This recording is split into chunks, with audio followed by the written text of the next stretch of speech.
just as a member of the larger community of Tulsa. And I interact with a lot of TPS students in other community settings too, so.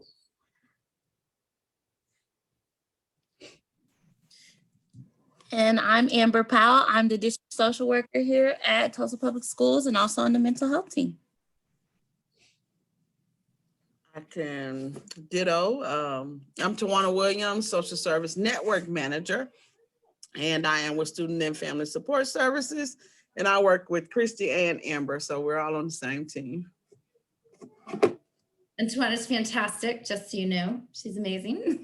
Thank you. So are you.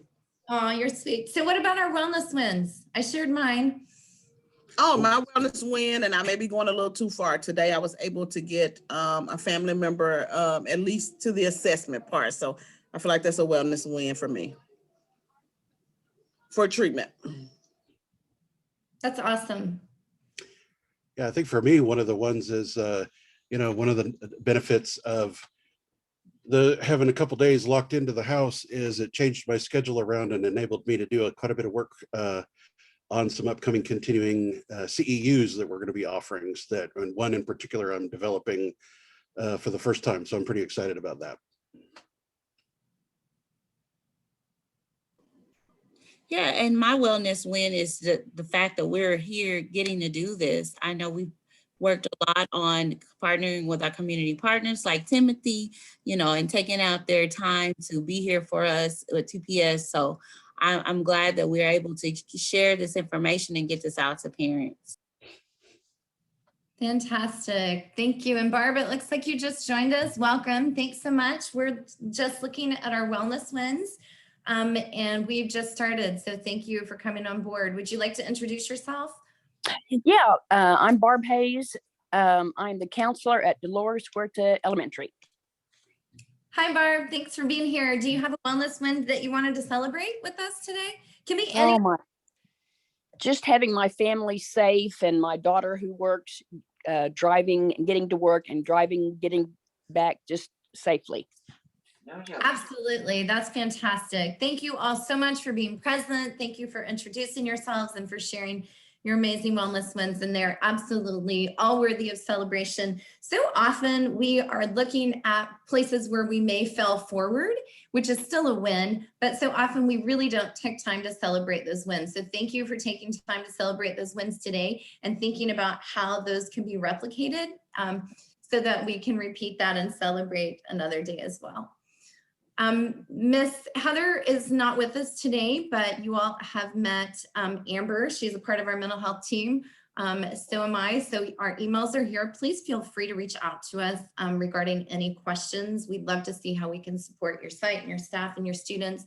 Also be on the lookout for our mental health for us offerings.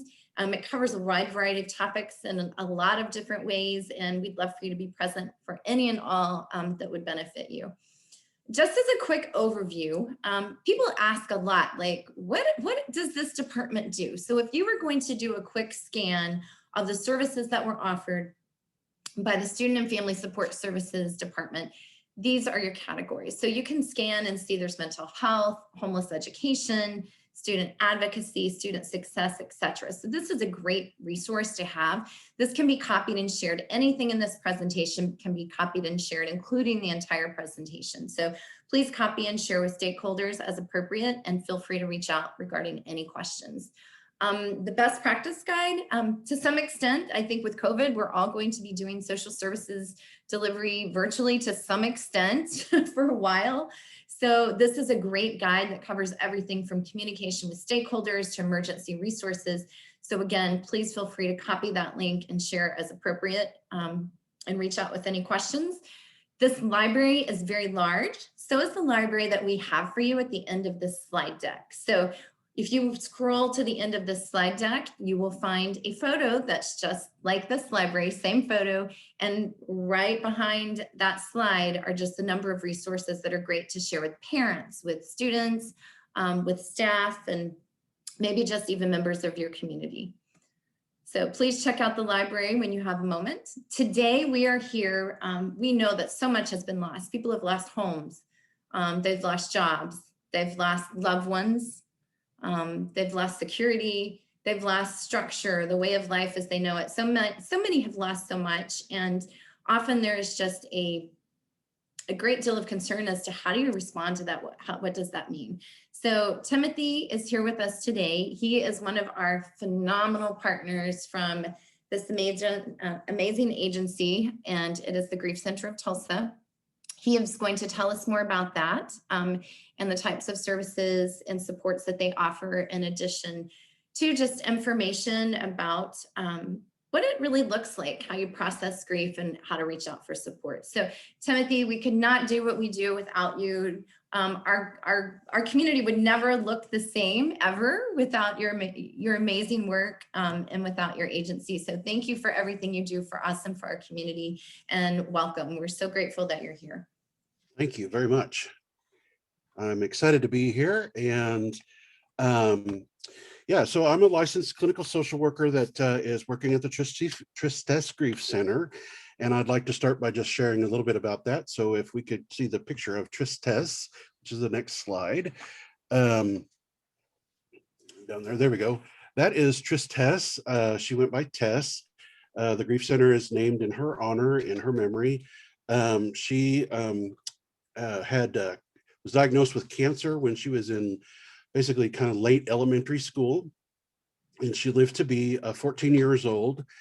She was a really amazing person, and towards the end of her life, when she was in hospice care, one of the things that she was concerned about was if her loved ones would be able to like move forward and how they would handle the grief after she was gone. And so kind of honoring her wishes and kind of her concerns, her mother and the social worker who worked with her founded the Grief Center, the Tristesse Grief Center, in 2002. And the Grief Center has grown into quite an amazing place for not just Tulsa, but for the community, but really kind of at this point, Northeastern Oklahoma and beyond. It's pretty amazing all the things that we do. So for example, if I could have the next slide, we work in a variety of areas. First of all, we offer counseling, and that includes individual counseling for children all the way up to whatever age they may be. I'm one of the people who works with, I share my time with clinical practice in the clinic, working in counseling and groups, and then I also do a lot of outreach in the community. I kind of have a split position.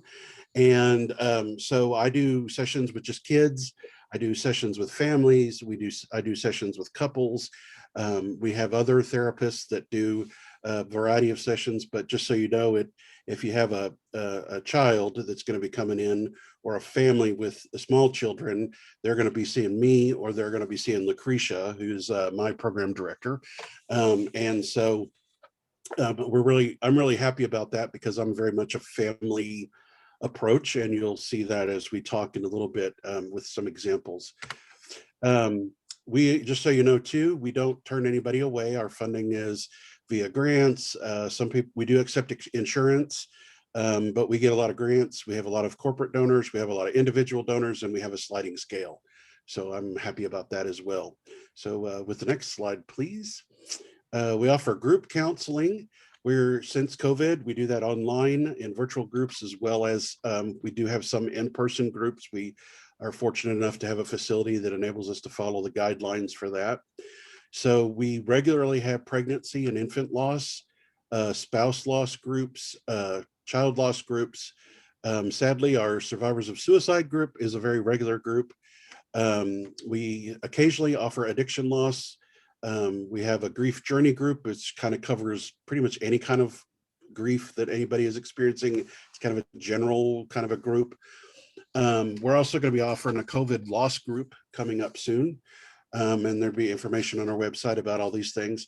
And then pre-COVID, we had the Healing Hearts Club, and we're trying to figure out how to do that. That is specifically for kids to come together on a regular basis.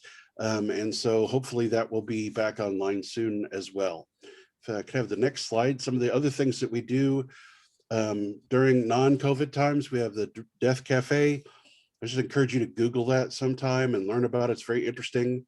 That comes out of a European model. We have a crisis response team and aftercare. What we mean by that is if there's any kind of a sudden loss, whether it's in a community organization, a school organization, whatever, people call us and we're able to go and respond. We provide a lot of community outreach, like what I'm doing right here. I do that with a couple of the school districts.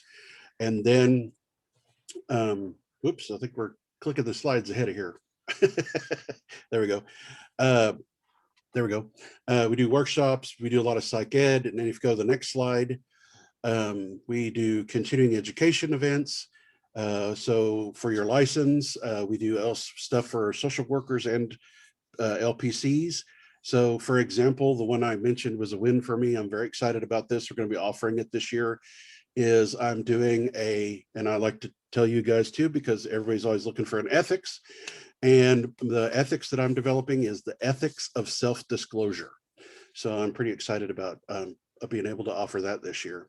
And I also do, we also offer CEUs for specific grief work with families and little grievers as well. Obviously we do speaking engagements. We do all kinds of, basically you call us, you ask us, tell us what you need, and we try to figure out a way to meet that need. Next slide is Camp Erin. This is the first overnight grief camp for kids and teens in Oklahoma. Because of COVID this year, we're going to be doing it in a day camp model because that's the only way we can figure out how to do it. It's for ages 6 through 17 for children who've experienced a loss. There's no cost. I can just tell you that the number one comment that comes out of the Camp Erin is kids will say, adults would tell me all the time that I'm not the only one that experienced the loss of a parent or whatever specific grief they have. But it was really helpful to meet another person my age who's experienced that loss and be able to talk about it. So that's free, and the sign up for that should be popping up on our website. It's probably got delayed because of this week, but it should be popping up on our website at any time. Next slide, please. So what types of losses do people grieve? Now, since we have a smaller group, and because we have people who are working in more of a social work and counseling environment, what I would like to know is what kinds of losses are you encountering at Tulsa Public School with your kids and staff? And I would imagine we'd just be able to unmute for that.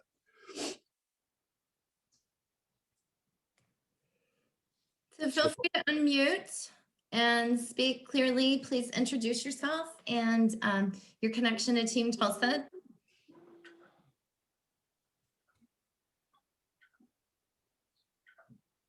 My name is Tawana Williams, Social Service Network Manager. We're experiencing losses with staff. Our students are experiencing losses within their immediate family. So it's across the board. By loss, you mean like the death of someone?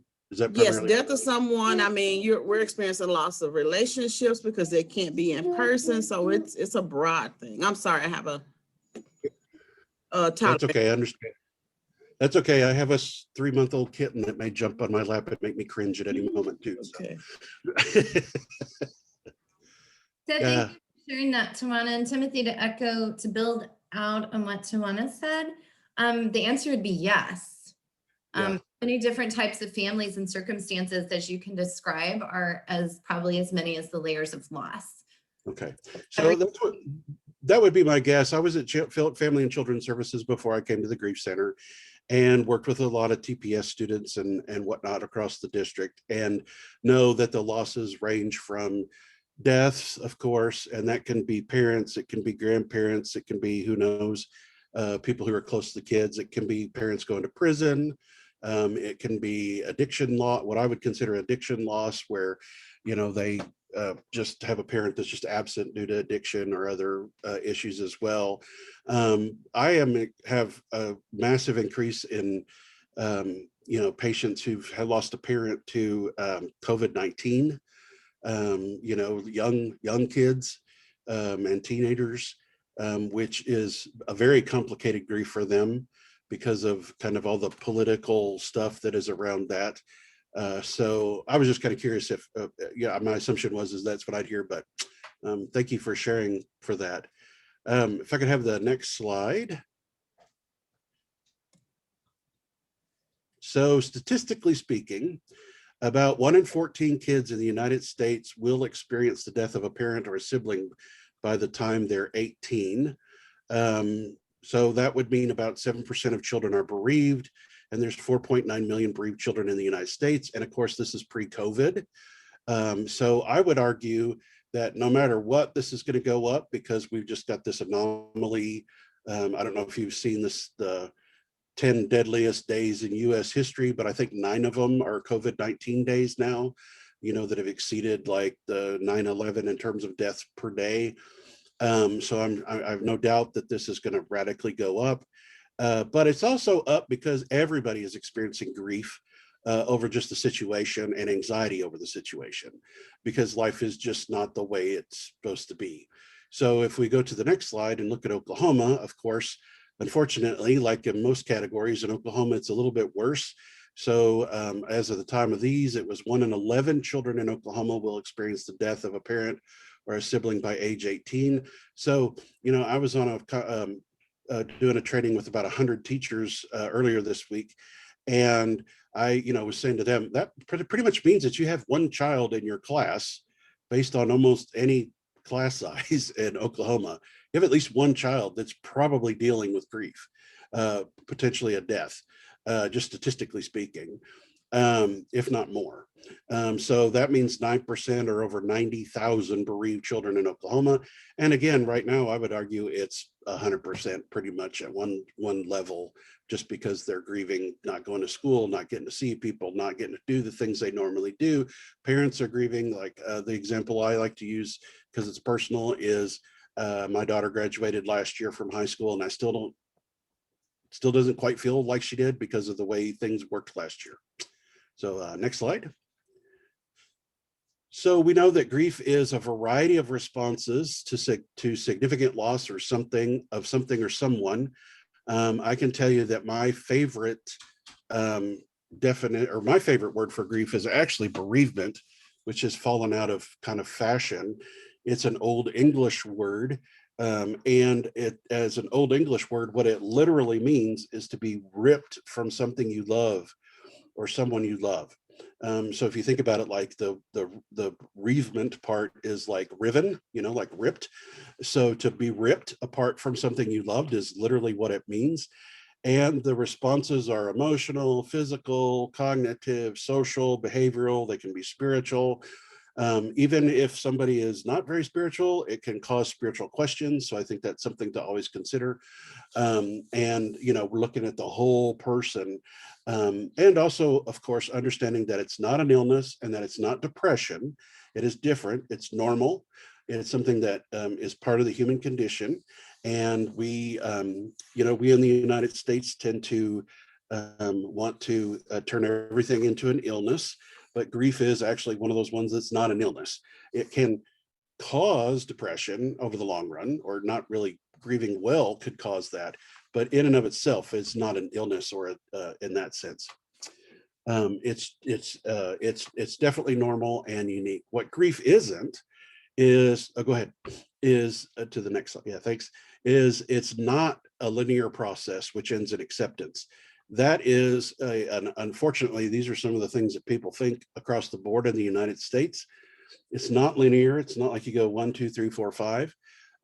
Every week I go to the Calm Center. I'm sure you guys are familiar with the Calm Center, the short stay residential for teens who are having thoughts of suicide or harming someone. And I meet with them once a week and do a group. And I always ask them about grief. And I'm always impressed and amazed that they know the 5 stages of grief from Elizabeth Kubler-Ross. And it's interesting to me because I'll say, like, where'd you learn that? And the answer is always YouTube, which is kind of funny to me, being an old guy. But the thing about that, and I'm sure you've been exposed to the 5 stages, is people forget that Elizabeth Kubler-Ross was working with people who were in hospice and actively dying. And that's what her research was based on, a person who was facing their impending death. So those stages do not necessarily apply to those of us who are grieving someone who died. And because of the wording, the stages, it implies that like step one, you do this, step two, you do this. And even if you look at Elizabeth Kubler-Ross's stuff, you know that a person doesn't just linearly go through it straight, but that, and that it's not a preset time. You know, the kids that I see all the time complain to me about, or not really complain, but share their hurt about other kids who will say to them, and sometimes adults, like, your mom died like a month ago. Why are you still upset? You know, not understanding how, you know, this is not a predefined time. You look at movies and we don't like to talk about death in general in America, but then we give this idea that it's a you know, like there's a certain amount of time. If you go over that time, it must be bad. That there's like this acceptance thing, and then you're kind of over, and it's predictable and it's organized, and it only happens in this like short period after the person died. Hopefully you guys are old enough to have seen Top Gun. I always think of Top Gun when Maverick is, of course, crushed by the death of Goose. And then it's like, you know, they don't even give you this time period, but it's obviously not very long, a matter of weeks. And all of a sudden he's on the back of an aircraft carrier with Goose's military name, you know, military tags, throws him in the ocean, and all of a sudden he's better now. Well, that's not how grief works. Next slide. This is one of our favorite pictures for that. This is the way we want grief to work versus the way it actually works. It doesn't work in a straight line at all. It's messy. If you look at the next slide, two ways that people often describe what they feel like in their grief journey is having like waves of emotion that are that come over them. At first, it's like a really stormy beach. Then sometimes it can be kind of calm, and then there'll be like a rogue wave that'll come and affect them. And the other one is a roller coaster. This is kind of up and down in the same day, even, of feelings. If I have the next slide, please. So again, it affects all aspects of our functioning. And these are the things that I would encourage parents, teachers, everybody around the kids to watch for. Is this going to come out in physical ways? So developmentally speaking, younger kids up to even teens are going to sometimes have like physical reactions, not just the ones that you would kind of expect, like changes in appetite and sleep, but they also might have, you know, the semantic, reaction of like all of a sudden being ill, having headaches, stomach aches, nausea, things like this, which has got more to do with their emotions. Of course, we would expect the emotions of behavioral too, can come out. And that can, again, range in a variety of kids. You know, I've had 7-year-olds that have gotten, you know, obviously not doing very well. So they flood the house by running the bathroom water over intentionally. You know, kind of that negative behavioral to just regressing. Most kids will regress. Most kids after the death of a parent will want to sleep in the bedroom with the parent who survived. A lot of things that look like separation anxiety pop up. They'll have difficulty with social connections because, you know, cognitively speaking, a young child can't really understand everything that's going on. They can only understand it at their cognitive level. What that means, all their friends are the same way, their classmates are that same way, and their classmates don't know how to respond. One sign that a child is having difficulty with grief is changes in academic performance. Comes up quite a bit as well. So the next slide, please. Factors that impact grief have to do with age. And I, you know, this is about the cognitive ability and where we're at developmentally. I will tell you that I also work once a week with a group, a spouse loss group. And I think the youngest person in there is 78. The oldest is 92. And one of the things that is very hard for them is that people assume that they're old. You knew your partner was going to die, so you should be able to handle it.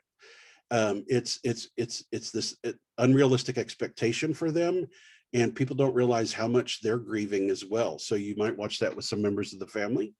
A person's personality can affect it, their coping skills, what they have, any kind of past behavioral problems, psychological problems. Of course, the support system matters a lot. One of the things, though, that happens is, I think most of us get it in our head slowly that everybody grieves differently. But what that means is that in a family, that means everybody in the family is grieving differently as well. And that can cause quite a bit of conflict and difficult supporting one another. And I've got to say a little bit more about that in a minute. The type of death can make a big difference. If there's any kind of social shame connected to death, like addiction, death because of suicide, or even questionable circumstances, or murder, or whatever it is, there can be that can really affect the ability of a person to grieve, because it affects how comfortable they can talk about it and how people respond. Of course, the response of the family, the relationship to the deceased. Obviously, I would be more upset if one of my parents died than if my wife's parent died, not because I don't care or love about them, but that's not my mom and dad, and they didn't raise me, and I love them and known them for a long time, but it's slightly different. The condition of the relationship is another thing that's very, a big deal. That's something I hear very common in counseling is, the last thing he said before he got killed in a car accident was he was teasing the little, his son as, he was being a little turd or something. That's the last thing that the son heard. And, just because they were playing around, but that was the last thing they heard. And then he got in a car accident. And so, that if they feel like the relationship was strained or anything like that, it can make a big difference. And then the proximity to death, and in that I include that as like how much of a caregiver they were. So, there's a difference for a kid who, if grandma lived at home and grandma was in hospice at home compared to grandma who lived in Missouri, there can be a big difference in that as well. So rather than the 5 steps, if you go to the next slide, the model that we use is from William Worden, Dr. Worden. He calls it the tasks of grief. I'm still not crazy about tasks because it gives this, it's not that different than stages in my mind, but it's easy to remember. It's tier. And the first step is to accept the reality of the loss. And again, people move back and forth in this process. Then they have to experience the pain of the loss. And that is very, very hard because grief is hard work and it is painful. I liken it to, the stove is hot, but you got to touch the stove. It is anti what we normally want to do. We don't want to go through pain, but it's the way we have to grieve. And if we don't go through that pain, those feelings come out someplace else.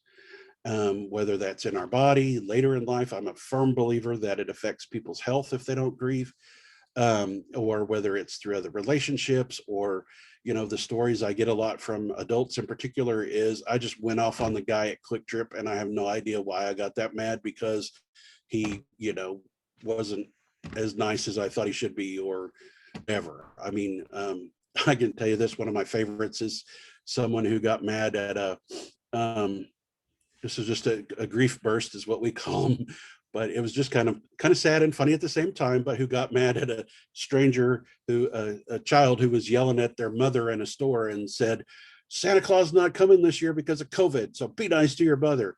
Just kind of lost it in that moment, and then felt really bad about it. But that's because she wasn't really dealing with all the feelings that she was having. The next part is adjusting to the new environment without the lost person, and then reinvest in the new reality. So the way I like to describe the last two is this: when a person in your life dies, your world changes, right? Your world completely changes. I would argue at a certain level, the entire world changes, just like when a baby's born, the world changes. But you specifically know in that moment that the world is no longer the same. You have to accept that. And then you have to figure out, how do I fit in this new world? So, how does it work if I don't have a dad anymore. What does that mean exactly? What does it mean to refigure out, like, am I still married if the person I'm married to died? Just this whole reevaluation of everything in the world. Plus, it's not just those relationships. It literally does change everything. Like, mom may have to go back to work. Grandma's not there to meet you when you come home from school and take you to McDonald's or whatever it is. I mean, all kinds of things in your world change. You may not get to stay in your same house. You may have to move. I mean, and you have to adjust to all these new realities. And it takes time to accept them and adjust to that new environment and figure out what it all means and how you fit into it, because you've been dropped into a new world. Next slide, please. Now, what I like to do to kind of go over grief in a kind of a quick way is the Mourner's Bill of Rights. So the first one is you have the right to experience your own grief. No one else will grieve in exactly the same way that you do. So when you turn to others for help, you don't allow them to tell you what you should or should not be feeling. Okay, so if you flip that, as someone who's helping a mourner, is everybody has their own way of grief, and it's not my job to tell them how to do it. It is possible for, particularly with teens, to not be angry like we might think they might be angry, or not show some of those emotions. Just because somebody's not showing the emotions doesn't mean that they're having them, and it doesn't mean that they're not having them, right? I mean, it's really quite the challenge. Everybody just experiences it, and it differently, and they're at different places. And so it's just as annoying to be told how to feel as it is to like somebody trying to get at you and say, no, you must be this way. Well, no, not necessarily. It's like anything else. We're very fortunate to learn about ACEs in our life, adverse child experiences. And we know that a divorce can be a very significant ACE, but it isn't always a significant ACE, because it depends a lot on a lot of different factors, social support, family support, what was going on that caused the divorce, all kinds of things. So just keep that in mind as you're thinking about grieving kids. Like, if some teacher comes to you and says, look, I know this kid's grandma died and he never cries, that doesn't necessarily mean he's grieving badly. It could. It may just be that he's not where we think he should be yet, or she may not be. Maybe she's dealing with it really well at home, and it's not an issue at school. It's just, we have to be very sensitive. Next slide, please. So we have a grieving family 3 months post loss. So I like to use this as a good example. This is an example of that dad died. So mom is probably going through the fact that she is now the sole breadwinner. Sometimes that she may have not been working outside of the home because the kids were little, or may have been working part-time and now she's got to go full-time or something like that. So she could be taking a new job. She's probably going to cry in private, and her focus is pretty much on survival right now. A 10-year-old is going to say things like, don't worry, I'm fine. They may try to hide their grief and because they're more worried about their parent. I promise you, if it's a boy or a girl, that the oldest child will have been told by someone, you're now an adult and you have to help your mom. If it's a boy, it's going to be, you're now the man of the house, which is not fair at all. But they've heard it. I promise you, somebody have said that to them. And so they're going to try to step up in ways that they're not really capable or should be. The 8-year-old's going to be worried about mom, might be quieter, might not want to talk about dad, might be having, his biggest issue might be adjusting to the fact that mom is not around as much and dad's not around. And so might come out as more like a behavioral type things. A 3-year-old, a younger child's going to be asking why did dad die? Because they don't really understand what death is. They'll be more likely to talk about him. They'll be more likely to say, I miss him. They're also likely to say things like, well, can't we get in the car and go there and see him? All the kids could have a strong sense of magical thinking.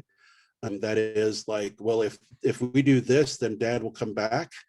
Or they may think, if I did this, and that's why dad went away.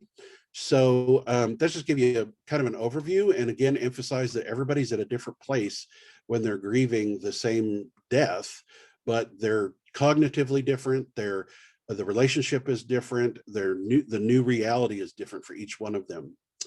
Next slide. Talking about your grief is going to help you heal and move forward. Seek out others who will allow you to talk as much as you want about your grief. If at times you don't feel like talking, you also have the right to be silent. People tell me over and over and over and over and over and over again, I can't say it enough, when they're grieving, is nobody wants me to talk about the person who died, and I want to talk about them. And most of them are deathly afraid that people will forget that that person was around, and they want to talk about it. A lot of people are afraid to ask or bring the person up because they're afraid they're going to upset the person. The converse of that is some kids won't want to talk about it, and some kids will avoid certain things.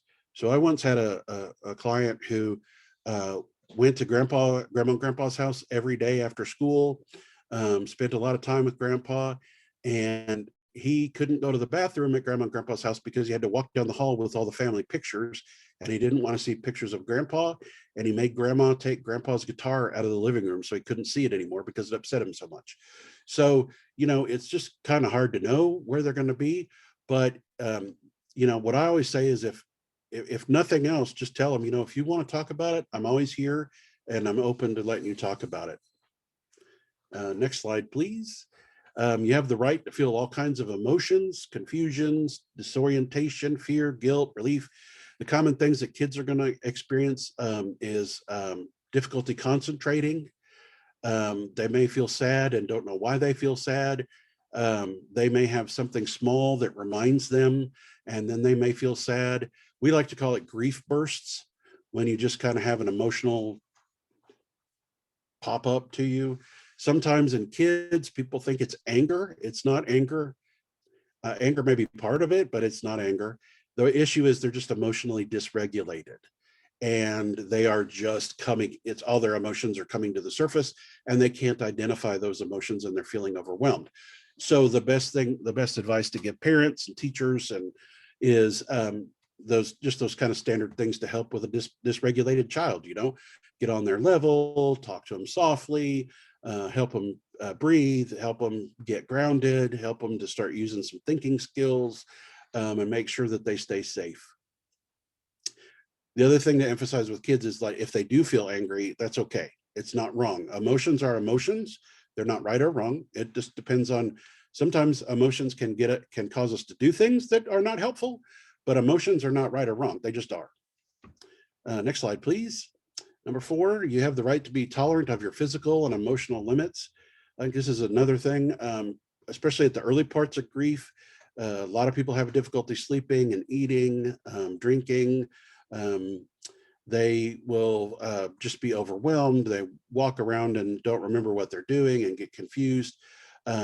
So the other part of that is if you're having a grief outburst and you're being really emotional, that is just as hard on your body as running around the track.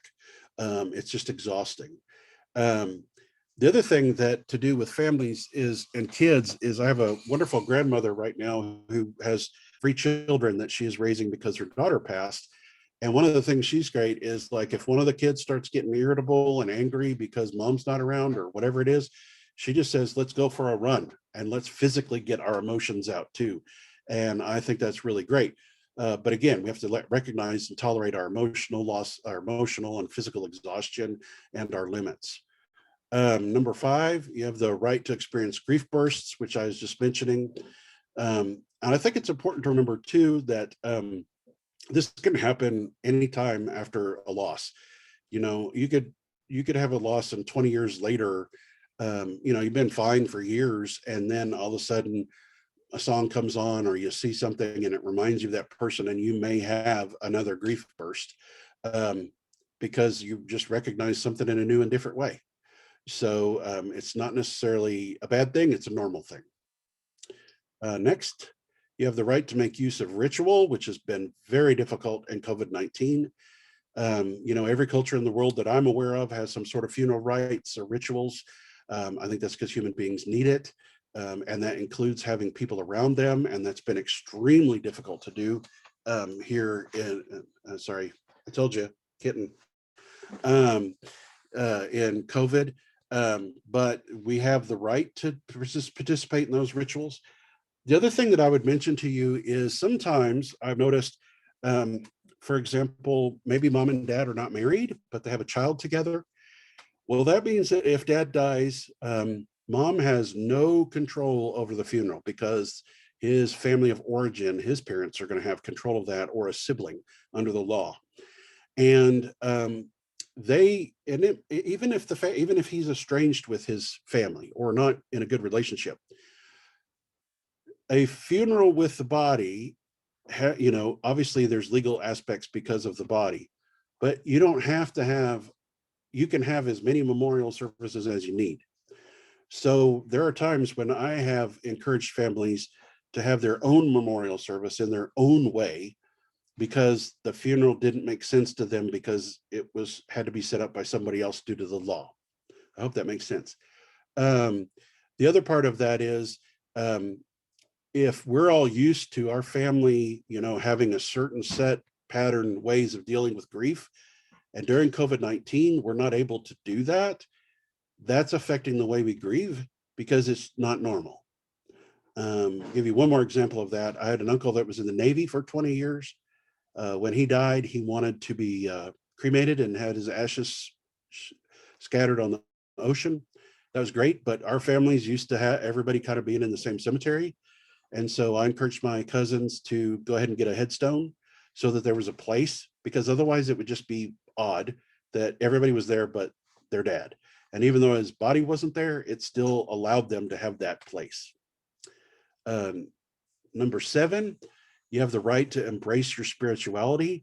Of course, you know, you have limits on that in the school district, but I think it's important to always encourage people to talk to people of the same faith, so that they can deal with some of those issues, because a lot of people will have some feelings about God or their understanding of God in the process of grieving. Number 8, you have the right to search for meaning. In fact, that's a very important process. You might find yourself asking, why did they die? Why did they die this way? Why now? A lot of those questions are not going to be able to be answered. And a lot of people are going to experience frustration because people will give them cliche answers.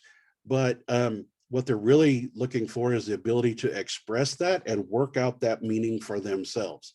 So it's not that we give them the answer, but that we allow them to talk through the process of getting that answer and meaning for themselves without judgment. Number 9, you have the right to treasure your memories. Memories are one of the best legacies that exist for the death of a loved one. And so, whoa, wow, that was new. Sorry. Oh, goodness, I'm so sorry about that. Actually, I'm more mad at him. Instead of ignoring your memories, you can share them with others. Yeah, and the good thing about memories is at first, no matter what the memory is of your loved one, you start crying, but then over time you have a happy memory, and sometimes you may cry, and sometimes you just get to start laughing again and enjoying that happy memory. So that's part of moving forward. And number 10, you have the right to move toward your grief and heal. It won't happen quickly. It's a process, not an event. You have to be tolerant of yourself and avoid people who are impatient and intolerant with you to the best of your ability.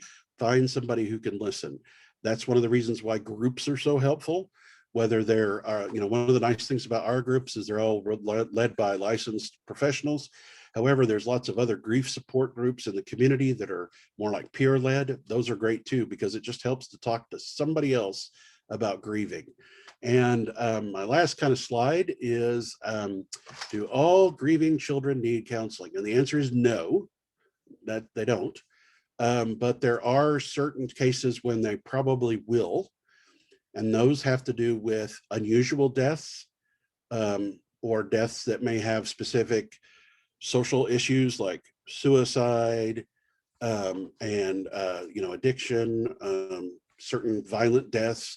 Also, depending on how close they were to the child, or if there's any trauma, like if they were in the car in the accident when the person died, things like that, are definitely times to consider that.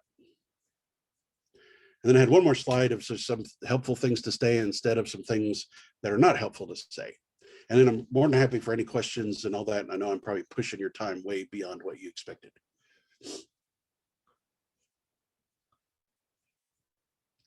So Timothy, we're okay on time, and with it being a snow day, everybody's doing what they need to do to meet their own needs as they see fit. So no worries there. But when you're talking about what not to say and try this instead, this is something that can be applicable. I know we have a lot of helpers on today because of everything that's happened today with technology and the snow and changes in school schedule. But these are also things that when you're working with the family, that if the parent obviously is going to be in a different place when that kiddo is with regarding that very same loss, but also something that you can encourage them on how to just talk to people in general about this. So not necessarily exclusive to the helping profession or to helpers.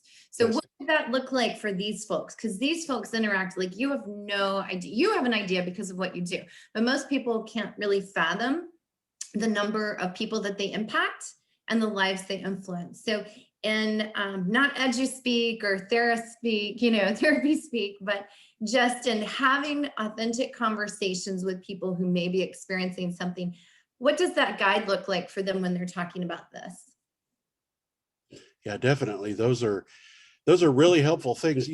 One of the things that happens, one of the things I do in the first or second session when I'm working with kids and adults, both families, is give them permission to tell me the things that people have said to them that have not been helpful.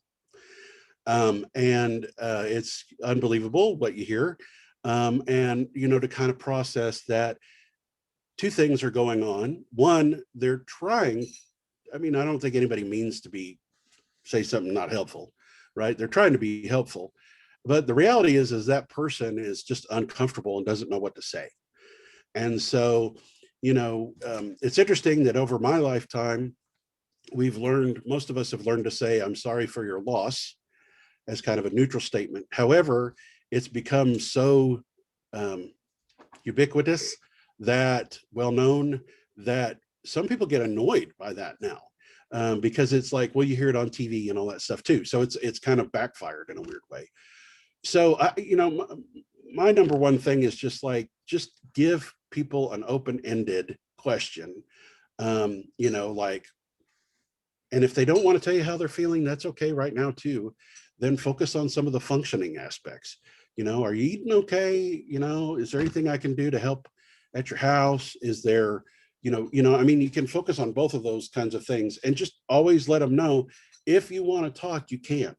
To kind of shift it slightly to the side, and is because the school is a little bit like a workplace for the kids too. And I hear this with people going back to work. Some people really want to get back to work so they don't have to talk about it, right? And they actually don't want their coworkers to bring it up. So it is entirely possible that you have a kid that comes to school because he just wants to be someplace that feels normal and safe, because his house does not feel safe or normal at the moment because there's a lot of chaos because of the death. So again, I just think, provide that safe listening environment is the number one thing you can do.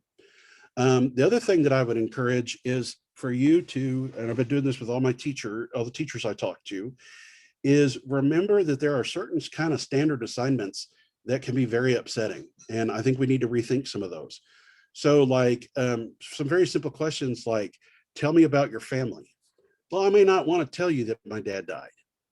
I may not want to tell you my mom's in prison. It doesn't matter what it is, right? But I may not want to tell you. If I try to tell you, I may get really upset. So rather than tell me about your family, tell me about the most important people in your life, or tell me about the people that you live with. But you don't have to necessarily, that way they can choose. And you don't, we Americans are very curious about one another, which is kind of a good thing, but it's also can be very annoying if you don't want to share certain information. So I think that's an important one. The other one is like, what did you do this summer? Oh, I watched my grandma die in my living room. That's what I did. Do you really want me to tell you about that? That was fun. I mean, again, tell me something you like to do. Tell me one thing that was enjoyable or that, you did, I don't know. And then if they do talk about something, don't freak out about it. Because it's part of life. Kind of our kind of a bigger mission for the center in general is just to encourage people to talk about these issues, because Americans don't like to talk about death. We're very much in denial about it. We don't like to talk about it. We are very, very much, for the most part, very much taken death and kind of medicalized it and taken it away from us compared to not even that many generations ago. But I use the example of my grandmother who, when my grandfather died in his late 80s, my grandmother was scared when he was getting close to the end of his life because she'd never been around anybody who had died ever. And so, on one hand, I'm not surprised by that, but then again, that was almost 20 years ago. And you would think of somebody of her generation probably would have experienced that, but she didn't. She was very fortunate. And that's very scary because people really have no idea what it's like. So again, just this kind of general permission to allow people to talk about it. And also, I think for those of us who are mental health professionals and those of us who are mental health aware, to recognize that grief does not equal depression. And grief can be a part of depression, but grief is natural and normal. And we talk about grief and we talk about complicated grief. And complicated grievers often need more help just because it's complicated, right? Makes sense. There are also some people who are intuitively very good grievers and don't need help. And, again, it's like anything. We don't force ourselves on anybody. We are a resource. If you choose to use our resource, great. And by that, I'm literally talking about us as human beings, not just professionals or the resource center or the grief center or anything like that. I want to help you if you need help. I also need to recognize I may not be the person who is able to help you, and that you may choose to get help from another source. And that's okay too. Thank you, Timothy. Did anyone have any questions for Timothy? I know that this was a lot of information. Any other questions? I did have a question. When we return, since the students have been, experiencing all kinds of grief, will there be someone we can reach out to who may be able to come to the schools? Yeah, I think what you're asking is a very, very good question. And, I have thought about it, but just now when you said that, it made me think about it in a different way, in that I think we at the Grief Center need to turn our attention towards maybe coming up with some classroom activities, resource type things that maybe need to be done for everybody. Because I know for you guys in particular in Tulsa Public Schools, you guys have literally not been in school for almost a year. And I can tell you that, by the way, I'm, support you guys, help, just remember that. But I also know from talking to the other school districts that it's really chaotic coming in and back and forth all the time too, because of the, oh, we're open. Oh, no, we're not. Oh, we're open. Nope, no, we're not. So I think that's having a very weird effect as well. So I don't know what the answer is for TPS, but I know that we are partners with TPS and are more than happy to help with that. Of course, the challenge is there's only a handful of us at the center, and there's 70, 80 schools in TPS. So it's going to have to be kind of probably more of a figuring out some resources and some plans for that. Ms. Maxwell, was that you? I didn't see my thumb profile is over to the right, so I couldn't see, but it sounded like Yes, it was. It was. Good afternoon. Yeah. I could hear you. I couldn't see your pretty face, but yes, I could hear you. So that's such a great question, and always stay grounded in the fact that we have a tremendous amount of embedded and itinerant therapists that are working for our community mental health centers. Now, that's not answering across the board. However, it's the same rule of thumb. If you've got a kiddo who is in need of a higher level than those basic interventions, those tier 1 interventions, and those things we're going to do instinctively as a support in the school, then that is a kiddo who would be referred for outpatient services. So we don't want to wait on any of those referrals to those agencies, because we know that just like Timothy's talked a lot about the different types of losses and how the same family, 4 people, can experience such different paths in their grief. And we know that that's the case, not even just with life losses, but all the other losses that they've had as well. So if you'll keep that in mind, that do not hesitate on the referrals, have that warm handoff with the family, right? Right. Say, Miss Maxwell she's such an amazing therapist. I would love to connect your family to her.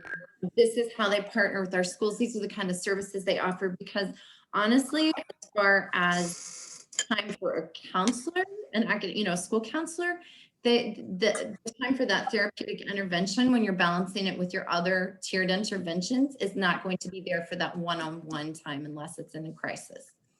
Right. Hey, Christy, Thank you. can I jump in? Can you hear me? Maxwell, yes, Ms. Maxwell, does that answer the question? Very good. And I see both of my resources here, so I do know who to reach out to, but I just was, because I can just think of, since you were talking, Mr. Timothy, there were several students that came to mind just with within with the conversation. So I just was wondering, would somebody be available, even if but I like the resources that you said. So that, Well, We want to start there. It doesn't mean that we won't ground it also in that okay. opening and renewing the school community, which we've covered, in PLCs and with Castle and all those other resources. But Right. when you talk about those kids who are struggling the most, we're really going to have to prioritize that and that very quick referral to ensure that they have the highest level of support possible. Ms. Gilcrease, was that you to say something about jumping in? I'm sorry. I want to make sure we got to Ms. Maxwell. No, it was me. Hey, Amber. I just wanted to also share that the embedded agencies will do some work with staff. I know that they can do some, if you're seeing this, then we might want to make a referral. They can just do some professional development in a very short 30 minutes or so. If Liz might want to do something like that. I know you guys have dealt with staff issues with grief as well as kiddos' parents. So that might be another way of accessing some support, would be a generalized staff meeting on top of what Christy was talking about. Okay, great. Well, like I said, I saw both of my resources on the screen, so I knew who to call. I just was wondering if that was available. But thank you, ladies. That was very helpful. And if I might jump in, one of the ways that I heard your question was just kind of in general across the board, everybody's experiencing a certain level of grief, and there might be some kind of proactive-y kind of things to do across the board to the school system or in the classroom to kind of acknowledge that and feel that, as well as for the individuals. So that's something that's kind of one of the ways I was thinking about it. And also, I want to know, how do I get that great picture like Amber has? I really think my head belongs on that too. That's awesome. I know. And I'm excited to hear Love the it. animals and the kitties and everything. I'm like, snow days and excitement like this works for me. So I need Timothy's kitty, Tawana's little, and Amber's photo. So anybody else got anything out there? So, and to build out on what you said, Ms. Maxwell, what you said, Ms. Gilcrease, and what you said, Timothy, is that it's not an either or. We're in a place we have never been before. So absolutely, Tristis has been and will continue to be a faithful community partner. They are such a blessing to all of our stakeholders and collaborate so effectively. And yes, we are still going to lean into those services for those kiddos. But you know, if a kid is coming to my door more than once a week for something other than a pencil, that's a kiddo who needs to have that session a week. So we want to refer quickly, we want to do that, but we also want to be in tune to those, like Ms. Gilcrease says, those staff needs, because it's not just the kiddos that are coming back with the loss. We're not looking at that one unique circumstance that is impacting the one school and maybe a few others and that school family and that staff. We're looking at across the board, everyone has been impacted significantly in multiple ways. So yes, and we will continue to expand that. And Ms. Maxwell, we can talk more about that later as well. Timothy, what else do you have? Were there other questions? Anybody have any other questions for me? I'm pretty sure it's on there, but first of all, the Grief Center is really easy to find. It's on the web, it's literally thegriefcenter.org. If you want to email me and ask a question, I'm perfectly cool with that. Love it. It's really easy. It's timothy@thegriefcenter.org. So it's not hard to get a hold of me at all. And I can hopefully find and answer the question the way that would be helpful for you. So please feel free to reach out to me or to the Grief Center in general. And again, just a reminder too about Camp Aaron. Hopefully that will come up pretty soon, and we'll try to send a note to Christy to let you guys, so maybe she could send that out and let people know that that's going to be available for sign up soon. Thank you. I appreciate that. And just as we close, thank you, Timothy, as always, for being such an amazing partner and for everything that the Grief Center does. We've introduced ourselves. We're an incredibly small group today to wonderful extenuating circumstances like weather and school changes, but we are small, but we are mighty in the number of stakeholders that we impact on a daily basis. So that in mind, how could one of the things today that you learned impact a stakeholder that's grieving a loss? So just very briefly, if you could round that out. So Timothy, one of the things that I was reminded of is that we need to start prepping for those summer and other opportunities, because it will be here before we know it. So to really start looking when that information is out about Camp Aaron, because I know just from past experiences, those fill up like so quickly. So making sure that as soon as information is available, that it's put in the hands of stakeholders as soon as possible. Anyone else on your how this can be shared and how it will promote positive mental health for our stakeholders? Or maybe just us, maybe something we need or something for our family.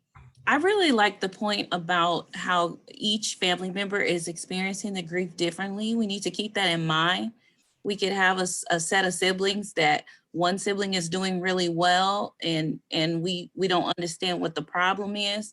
So we need to keep that in mind, that everybody is grieving differently. I thought that was a really good point. Absolutely true, and very true about siblings. One can be just fine and one can be just devastated. I think for me, one of the things that this kind of brings to the forefront is we are so focused on SEL and getting kids to identify feelings, but our teachers really ready to deal with whatever feeling is being said. So I think for me, thinking about some prefacing for staff to make sure that they're also aware that this is headed their way, and using some of those prompts that were open-ended, Timothy, like you had, would be a great thing to get into their hands. Thank you. And I think along with that, one of the things that I want to share about the COVID-19, that a lot of kids who have had a parent die of COVID, and by the way, both two of the ones that I can think of off the top of my head are younger than I am, who died. But the kids in both cases go back and forth between getting very angry and very sad over just incessant comments about COVID not being real, or people making too big of a deal about it, or no, nobody's really died of it, those kinds of things that are going on. And, if your dad died from COVID, that's not like easy to hear. And so, it's another thing that we need to hopefully acknowledge the reality for those individuals, about, you know, the fact that no, that's what happened. You know, if I wish it could be different, but it's not. And it is just a real trigger point is what I'm saying. You know, I've had kids that have just gone off on other kids because they just keep, you know, making comments about COVID, and it just can be really problematic. And those are all great things to remember as we move forward, and to remember also that we hate that we're all in it together, but we are, and just encouraging one another for that oversight that may be there, that it didn't even occur to anyone how that might be received by someone else. Sometimes people know, and sometimes people truly don't. So just that encouragement to have just a lot of listening and compassion, and maybe we don't understand the way someone else feels, but we can understand that's how they feel and be respectful of that. So I appreciate all of you. Did anyone have anything else for Timothy? I know he's got a very busy day, as you all do. Was there any other lingering questions? Well, Timothy, I thank you so much for being present with us today. So you're bringing this back, as far as something we can talk about honoring how they feel. Timothy talked a lot about where they are. You know, where am I right now? How am I dealing with this right now? Mood meter is something that our schools are very familiar with and that people already are using. So this is a great tool that we can use as students are returning, because they may not be ready to have that conversation, but they can give us an idea of where they are by pointing to one of these quadrants. For littles, it can have faces on them. We can ask teachers to have colors for each of those. So when they come out, they put it on their desk, or they put it in a representation. They plot their spot at the front of the room, and that teacher will have an immediate understanding of where that class is as a whole, or where that particular kiddo is. So go ahead and plot your spot. We've talked about a lot of things. This may have triggered some things for us as well. We know we've all lost a lot of things through this process. And in the spirit of our optimistic closure, because we always want to leave our convenings, our time together on a positive note, we are always talking about self-care, but not often as it relates to grief. So there is a great article, if you click on this link, by Ms. Heather Sting, and she summarized just very succinctly 9 things that are simple. These are things that can be shared with stakeholders. They're things that we can keep as personal reminders for our staff. And this list on the slide deck in front of you on slide 59, it's very simple. You could even have a checklist of this, and we could ask people to have partners. We can say, who's your self-care partner? Because our teachers have lost, even if they've lost nothing than almost a year in the classroom with their kids, that's a huge loss. Or the connection with kids, family. So everyone's had a loss, and many in layers, as we said earlier. So starting someplace like this, like what does that look like? And committing to something very small. So today, your ask is, if you want, take time to look at that for you in the spirit of self-care. And then if you want to share this with anyone else, please do so. But if you can just pick one thing on this list that you would be willing to try to take care of your own self-care during these times when you may be experiencing grief. So if you could just, we have a very small group, just quickly share one of those. Express and create. I love to create things, and I'm not an artist, but I found that often you can do that with food, and I'm a foodie, so I'm willing to check that off on my list, because sometimes after you leave work and it's been very sad and down, it gives you an opportunity to throw yourself into something that's creative. So I've determined that can be a recipe. So that's something I'm absolutely willing to try. Timothy, what do you think of those 9? Oh, you're muted. We can't hear your wonderful words. For me this week, it's definitely trying to remember to move. Okay. Because it's, you know, between the cold and all that, I kind of just want to stay under something. I understand. Amber? Oh, I think there's so many. Get adequate sleep. Okay. It's off, so I need to get it back on track, especially for next week. Okay. So anyone else? Tawana, is there one that's looking out at you? Right. I would have to agree with Amber. I just want to sleep. Yeah. Get on I a love schedule. Fantastic. Amber too. Amber Powell, what about you? I think to be more expressive and creative, being in the home, I've been able to rearrange furniture, put pictures up. So I'm enjoying this home time to be more expressive and creative. Outstanding. Miss Gilcrease or Barb, anything there that is speaking to you? I think I need to eat well and drink more water. All right. That's fantastic. Debbie? Way to go, Barb Hayes. I was hoping that was you. Good evening or good afternoon. It's Hello good to there. connect with you. I just want to say that these are my peeps. Both Amber and Barb are my network friends. I love that. Yeah, I'm very pleased to see them here today. I miss you guys. I'm going to work on breathing mindfully. I was in a panorama workshop yesterday, and that was one of the things that they focused on was breath. And I'm going to try to do more of that when I feel tense and try to be very mindful as I breathe.